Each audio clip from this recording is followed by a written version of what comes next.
ये इलेक्शन का दिन था जब वोटर दिन भर वोट डालकर नताइज का इंतजार कर रहे थे। इब्तदाई नताइज तेजी से आना शुरू हुए। टीवी चैनल्स एक हल्के से आने वाले नताइज को अपनी स्क्रीन्स पर दिखा रहे थे। यूं लग रहा था कि अगले चंद ही घंटों में वोटों की गिनती मुकम्मल और तमाम नताइज आ जाएंगे।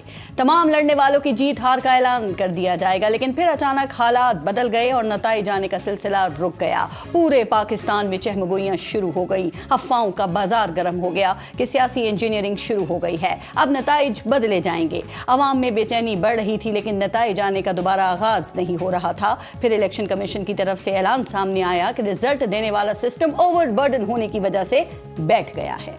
अगले दिन जब लोग नींद से बेदार हुए तो एक पार्टी की जीत का ऐलान कर दिया गया। उस पार्टी ने हुकूमत बना ली तो बाकी पार्टियों ने उस हुकूमत को जाली, धांधली की पैदावार और वजीर आजम को इलेक्टेड के बजाय सिलेक्टेड के ताने देना शुरू कर दिए।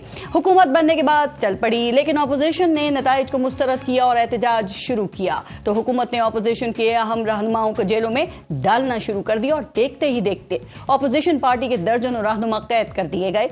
इन मुकदमों और जेलों से तंग आकर ऑपोजिशन ने कुछ अरसे बाद सर जोड़ लिए और मिलकर एक ही प्लेटफॉर्म पर जमा होने और ऑपोजिशन का ग्रैंड अलायंस बनाने का आगाज कर दिया ताकि हुकूमत के खिलाफ अवामी तहरीक चलाकर उसको घर भेज दिया जाए।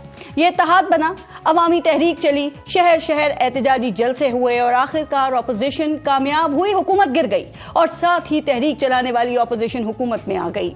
ये कहानी 2018 के इलेक्शन और उसके नताइज में कायम होने वाली पीटीआई हुकूमत और ऑपोजिशन इत्तेहाद पीडीएम की है। फिर 2024 के इलेक्शन हुए तो वही निसाब और वही रोल बुक के हिसाब से सब कुछ तरतीब दिया गया। 18 के बरक्स पीटीआई के हिस्से में ऑपोजिशन आ गई और यही पार्टी आज उसी तरह हुकूमत के खिलाफ इत्तेहाद बनाने की कोशिश कर रही है जिस तरह कुछ साल पहले इसके खिलाफ इत्तेहाद बना था।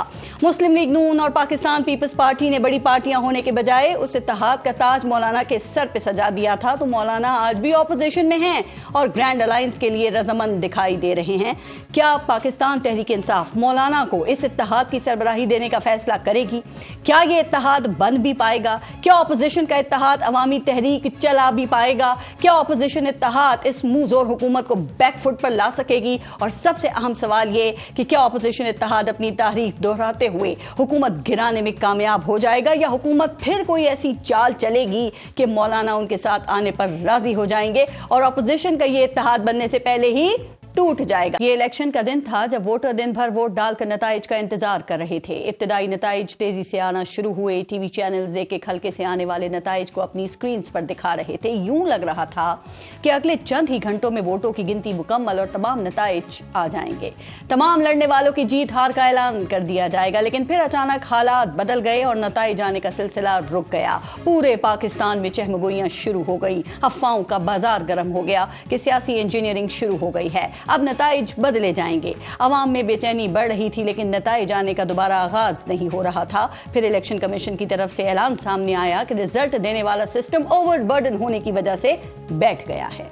अगले दिन जब लोग नींद से बेदार हुए तो एक पार्टी की जीत का ऐलान कर दिया गया। उस पार्टी ने हुकूमत बना ली तो बाकी पार्टियों ने उस हुकूमत को जाली, धांधली की पैदावार और वजीर आजम को इलेक्टेड के बजाय सिलेक्टेड के ताने देना शुरू कर दिए। हुकूमत बनने के बाद चल पड़ी, लेकिन ऑपोजिशन ने नताइज को मुस्तरद किया और एहतजाज शुरू किया तो हुकूमत ने ऑपोजिशन के अहम रहनुमाओं को जेलों में डालना शुरू कर दिया और देखते ही देखते ऑपोजिशन पार्टी के दर्जनों रहनुमा कैद कर दिए गए। इन मुकदमों और जेलों से तंग आकर ऑपोजिशन ने कुछ अरसे बाद सर जोड़ लिए और मिलकर एक ही प्लेटफॉर्म पर जमा होने और ऑपोजिशन का ग्रैंड अलायंस बनाने का आगाज कर दिया ताकि हुकूमत के खिलाफ अवामी तहरीक चलाकर उसको घर भेज दिया जाए। यह इत्तेहाद बना, अवामी तहरीक चली, शहर शहर एहतजाजी जलसे हुए और आखिरकार ऑपोजिशन कामयाब हुई, हुकूमत गिर गई और साथ ही तहरीक चलाने वाली ऑपोजिशन हुकूमत में आ गई। ये कहानी 2018 के इलेक्शन और उसके नताइज में कायम होने वाली पीटीआई हुकूमत और ऑपोजिशन इत्तेहाद पीडीएम की है। फिर 2024 के इलेक्शन हुए तो वही निसाब और वही रोल बुक के हिसाब से सब कुछ तरतीब दिया गया।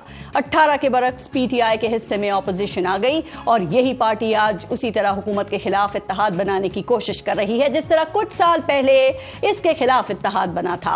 मुस्लिम लीग नून और पाकिस्तान पीपल्स पार्टी ने बड़ी पार्टियां होने के बजाय उस इत्तेहाद का ताज मौलाना के सर पे सजा दिया था, तो मौलाना आज भी ऑपोजिशन में हैं और ग्रैंड अलायंस के लिए रजामंद दिखाई दे रहे हैं। क्या पाकिस्तान तहरीक इंसाफ मौलाना को इस इत्तेहाद की सरबराही देने का फैसला करेगी।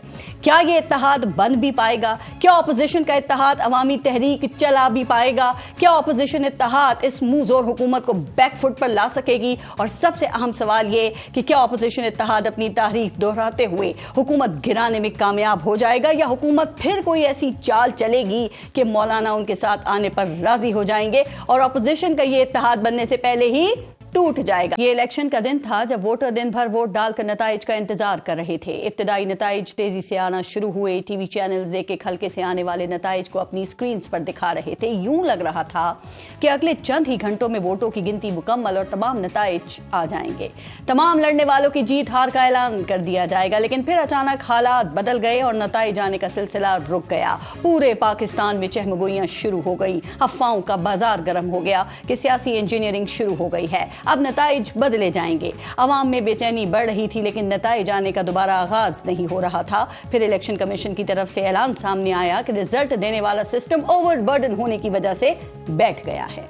अगले दिन जब लोग नींद से बेदार हुए तो एक पार्टी की जीत का ऐलान कर दिया गया। उस पार्टी ने हुकूमत बना ली तो बाकी पार्टियों ने उस हुकूमत को जाली, धांधली की पैदावार और वजीर आजम को इलेक्टेड के बजाय सिलेक्टेड के ताने देना शुरू कर दिए। हुकूमत बनने के बाद चल पड़ी, लेकिन ऑपोजिशन ने नताइज को मुस्तरद किया और एहतजाज शुरू किया तो हुकूमत ने ऑपोजिशन के अहम रहनुमाओं को जेलों में डालना शुरू कर दिया और देखते ही देखते ऑपोजिशन पार्टी के दर्जनों रहनुमा कैद कर दिए गए। इन मुकदमों और जेलों से तंग आकर ऑपोजिशन ने कुछ अरसे बाद सर जोड़ लिए और मिलकर एक ही प्लेटफॉर्म पर जमा होने और ऑपोजिशन का ग्रैंड अलायंस बनाने का आगाज कर दिया ताकि हुकूमत के खिलाफ अवामी तहरीक चलाकर उसको घर भेज दिया जाए। यह इत्तेहाद बना, अवामी तहरीक चली, शहर शहर एहतजाजी जलसे हुए और आखिरकार ऑपोजिशन कामयाब हुई, हुकूमत गिर गई और साथ ही तहरीक चलाने वाली ऑपोजिशन हुकूमत में आ गई।